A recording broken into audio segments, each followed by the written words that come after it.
Mr. Moderator,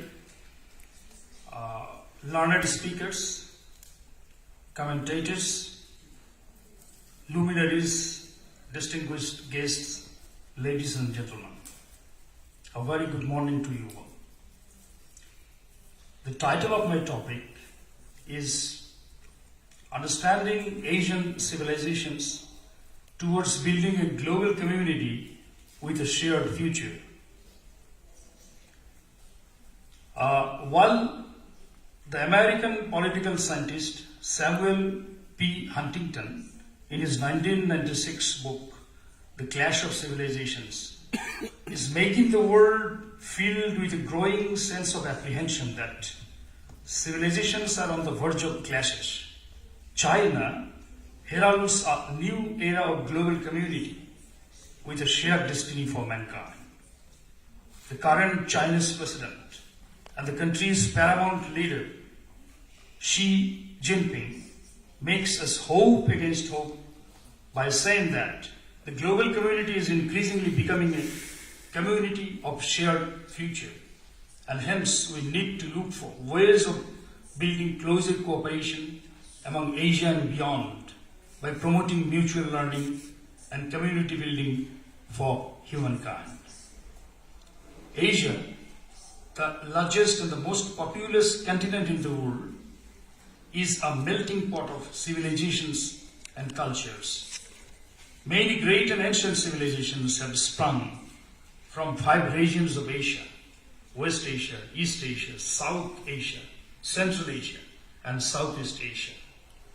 Out of the 4 early river valley civilizations, 3 were Asian: the Mesopotamian, based on the Tigris and Euphrates; Indus Valley, based on the Indus; and the ancient Chinese civilization, based on the Yellow River.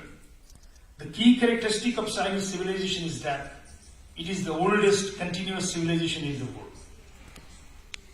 The deliberate manifestation of the East by the West is a big threat to the proper understanding of Asian civilizations. The example of Marco Polo, the great Italian traveler, explorer, and writer, can very well substantiate this act of misrepresentation. Polo traveled around medieval China and many other Asian cities for about 70 years, and upon return to Europe, wrote a book called The Travels of Marco Polo. His meticulous travel records included the great size of China, its capital Peking, but quite mysteriously, the Great Wall, which is recognized as one of the most spectacular architectural feats in human history and is often claimed as the only human-made object on this planet Earth visible from space, had escaped the great explorer's notice. We have seen the tragic destruction of antiquities by the militants in Afghanistan, Syria, Iraq, and elsewhere that warns against the loss of civilizations and reminds of the importance of preserving them. The damage done by the so-called ISIS militants to the remains of Mesopotamian civilization in ancient Iraq is irreparable. The destruction done to the 3,300 years old city of Nimrud is just impossible to imagine.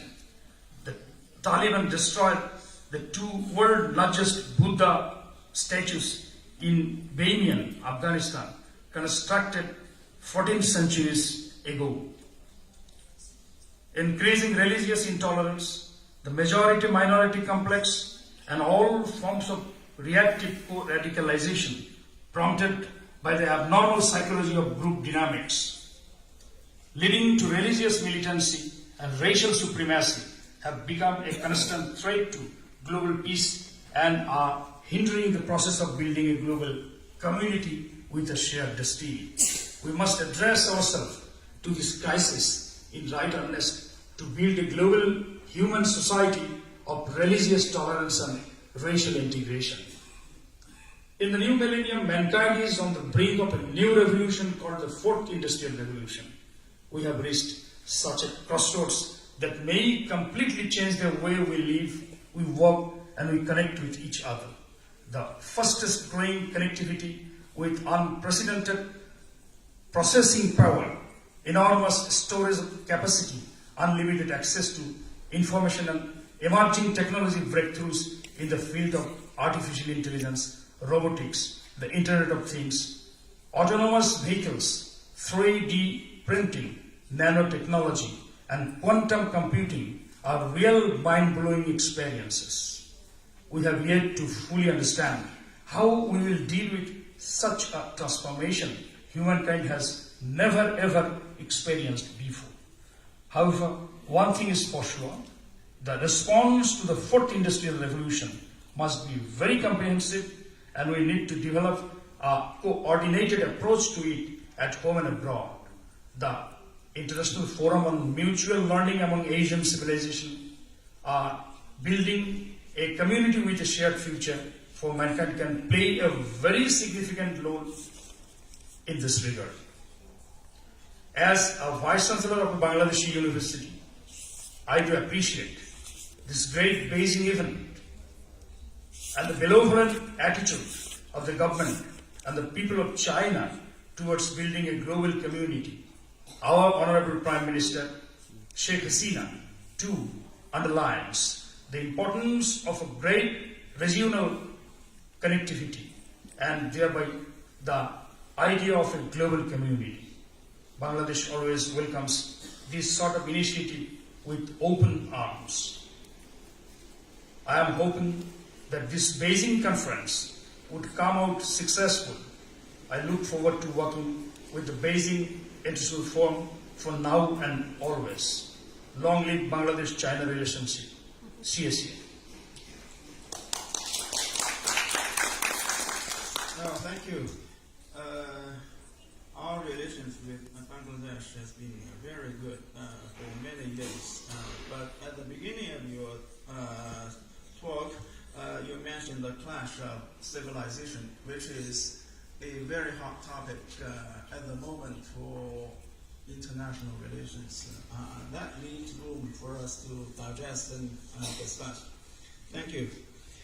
So next speaker is from Germany, Helge Zack-Larouk, President of Schiller Institute.